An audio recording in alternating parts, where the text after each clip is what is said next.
What is going on, everybody? It is TheWalkthroughKing, and here we have a fast and easy guide on completing the main Easter egg quest in the brand new zombies map Forsaken. First, if you guys are new to the channel, definitely recommend subscribing and joining this amazing community, as well as a like on this video would be appreciated. So let's get right into things. For step 1, you need to make your way to Pack-a-Punch, and there's a red button on the wall next to these window shutters. All you have to do is press that and you'll end up going into a cutscene and starting the Easter egg quest. For part of step 2, you will end up needing the wonder weapon. You can obtain this by doing trials, getting it out of the box, or there's a free way to get a free one. A text guide will be in the description for the free one. Anyways, getting right into it, for step 2, there are 3 of these giant purple crystals around the map. One is in the spawn area, the second is in the amplifier room, and the third is up here on the storage rooftops. Basically, you want to go and shoot, as we are doing, the 3 little orbs that are around it. And once you destroy all 3 orbs, you're going to then take the wonder weapon and hit him, and it will break the crystal. Once the crystal is broken, you could then pick up a piece. We aren't going to be using it just yet, though. We have one more thing to do before we can use this. Next, we are going to head over into the fuel processing area, and you'll notice there are 4 valves that you can interact with. This step requires all the players that you have in your game to come here and interact with one valve in order to start this next step. So just keep that in mind. You do need everybody here, and you do need everybody to interact with a valve at the exact same time. Otherwise, the step will not start.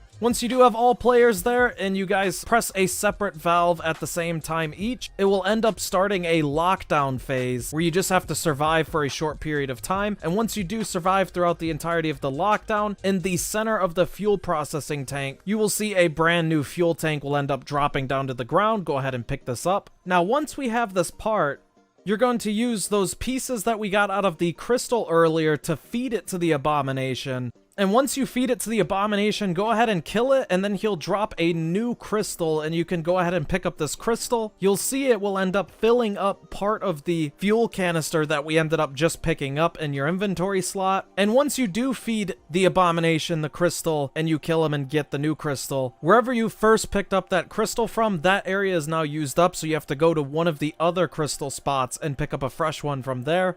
There's 3 crystals, remember, that we ended up going and breaking, so you have to do this 3 times. Next, we are going to head into the offices, and you're going to want to get an Abomination and have the Abomination do a charge attack into this wall right here where he does in my game, and as you'll see, a part will end up falling from the ceiling. You're going to want to go ahead and pick up this part, and for the last part that we need to build this, you're going to want to head into the arcade room and go up to the arcade machine that I just went and swung the axe at. There will be a machine that lets you play a game called the Arc XD game. And when you do, basically, it will spawn in an RCXD within the arcade room. You're going to want to make sure there's no zombies around you, otherwise they can break the RCXD, and you're going to want to take it over into the video TV store.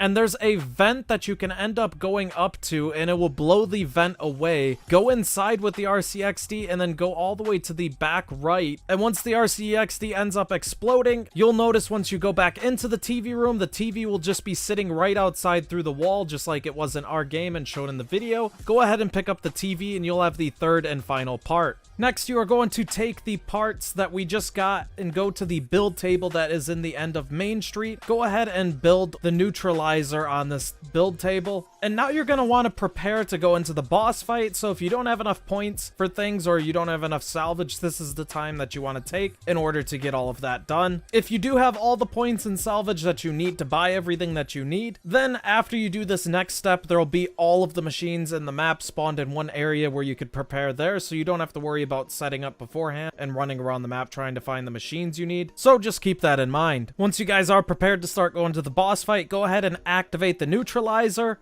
It'll create a shield around you. You're going to want to go inside of this. Just like the second outbreak quest, you're going to move along with the neutralizer. However, this time it does have a fuel gauge that you could see just by directly looking at it. As it moves along, you'll notice there's going to be crystals that are just outside of the reach. You have to shoot these, quickly run and grab the crystal, and then go back to the machine to refuel it. Some of the crystals will be within reach of the machine itself while you're protected in the bubble, but other crystals you might have to run outside side and take some damage and quickly come back. Once you make it all the way through the tunnel though, you'll be at the end right before the boss fight, and all the machines will end up spawning in like I said, so then you can end up upgrading and doing all your final preparations here. I recommend going in with a couple of death machines. Once you are ready, go ahead and head into the boss fight room through the door, and you'll see the giant Forsaken sitting across the room. There are going to be 2 lasers, and Maxis will be floating around in various positions within this little square area, and basically you're going to go over to Maxis and get kills with zombies underneath her,